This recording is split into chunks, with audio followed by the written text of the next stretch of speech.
Ene joint military operation bi akoso amene ya America say ya chiri nipa mienu bi ayesusuo se kro no bobi wono mo eye amanam so adwadefo bi ene akwantufo anam Nabu-Tinjasi kwantempono so ewon kwanta north mansimu otimantem mu no wo munim hu bi enti wo mu ana hwehwemu nkoso Adom TV etwoso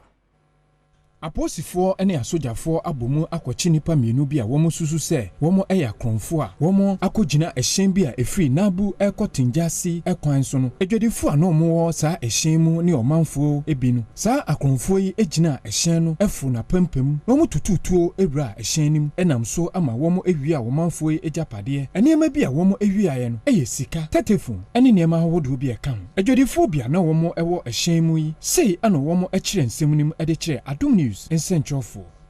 Every Nabu by Africa,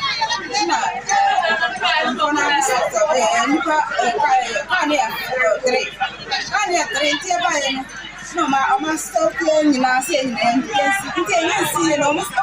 starting free or come on, so yes, you know, my chin, because me, my chin, that was just no room in my chin. No, my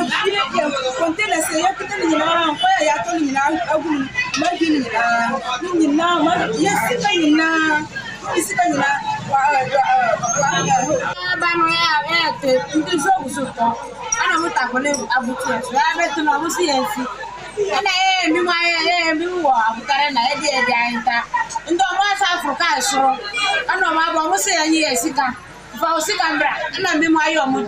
ana mbimu so amuso manyaje ana masawro ka soro ana wayi mbimu de baga na ya dum mbimu de so ma ho mbimu de so ma ho anybody de ma mbimu de so ma ho mbimu de do so ho agoso ano agoso na o se na ya ma na bags ana ma fa containers kwa kwesi